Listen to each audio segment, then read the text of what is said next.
April 1942. The war was just 4 months old as the valiant, outnumbered defenders of Bataan, supplies and ammunition almost exhausted, fell prey to a stronger enemy.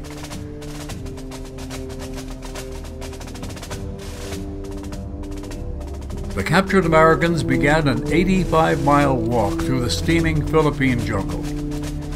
In the next 6 days, thousands would die from the heat, starvation, and the Japanese brutality.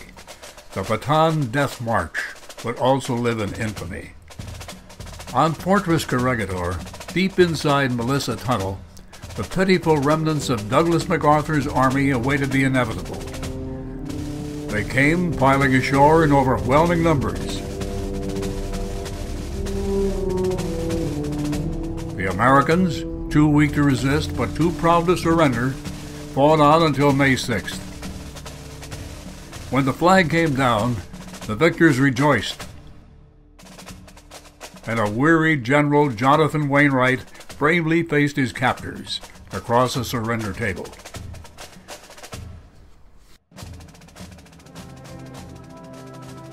By that date in 1942, 18-year-old Thomas Goss had already completed nearly a year of flight and officer training in the U.S. Marine Corps, including stints at Iowa Pre-Flight School, the Marine Corps Officers Pilot Training Academy in Minneapolis, flying training in Pensacola, Florida, and survival and target training in Cherry Point, North Carolina.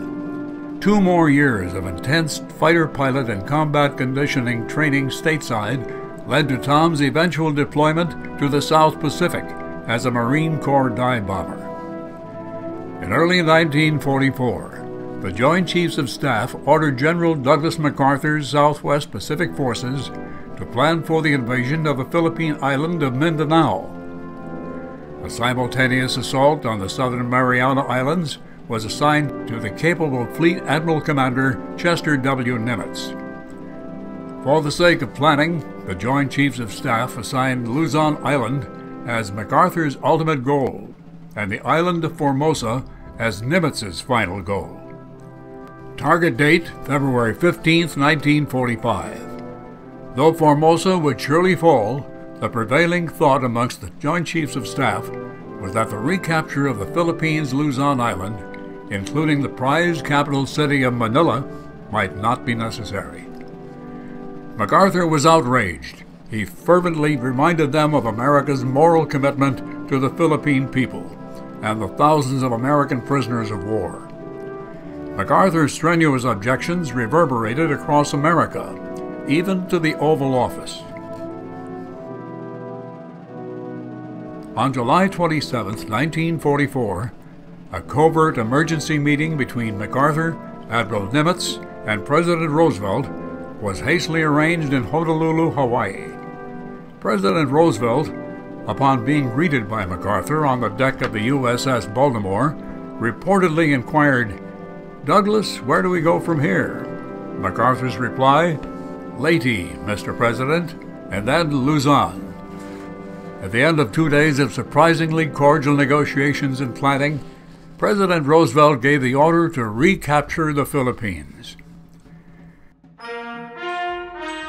In the fall of 1944, under the steady command of General Douglas MacArthur, American forces commenced their greatest mission to date, the return to and liberation of the Philippines.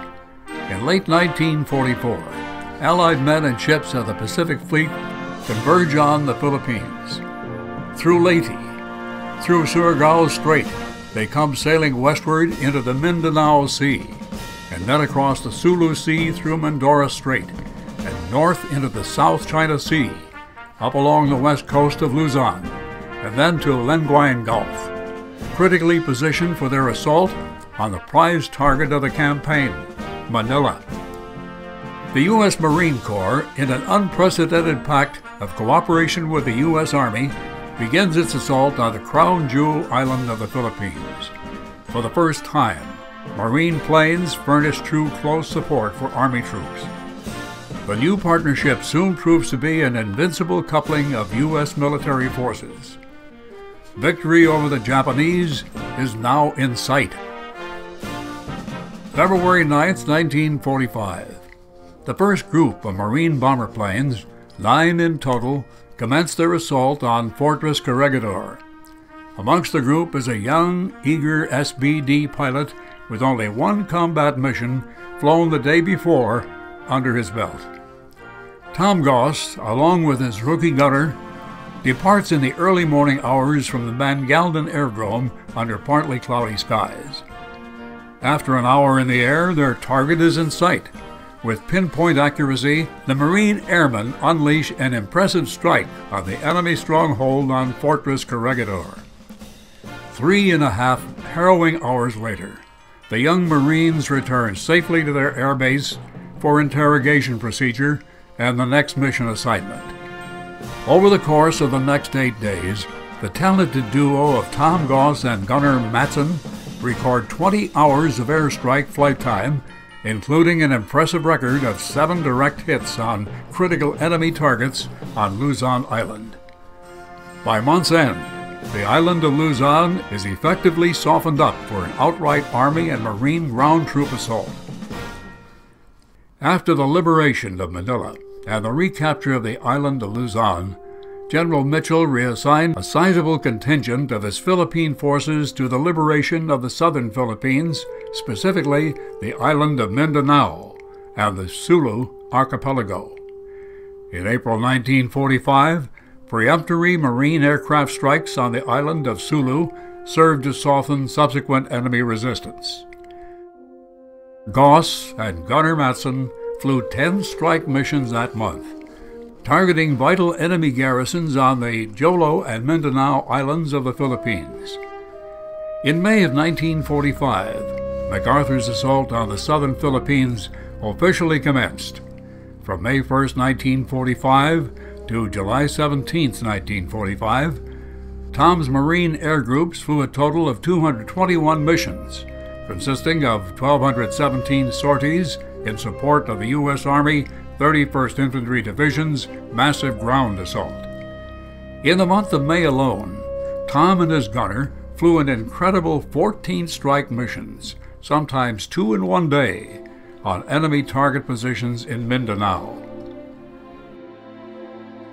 After the eventual recapture of the Philippines, Commander General Krieger of the 6th Army commended the Marines for their work, saying, "This support was of such high order that I personally take great pleasure in expressing to every officer and enlisted man my appreciation and official commendation for their splendid work."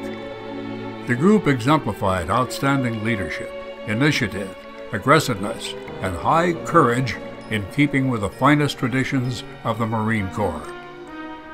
With the liberation of the Philippines in July of 1945, Tom's World War II Navy Air Service came to a slow conclusion.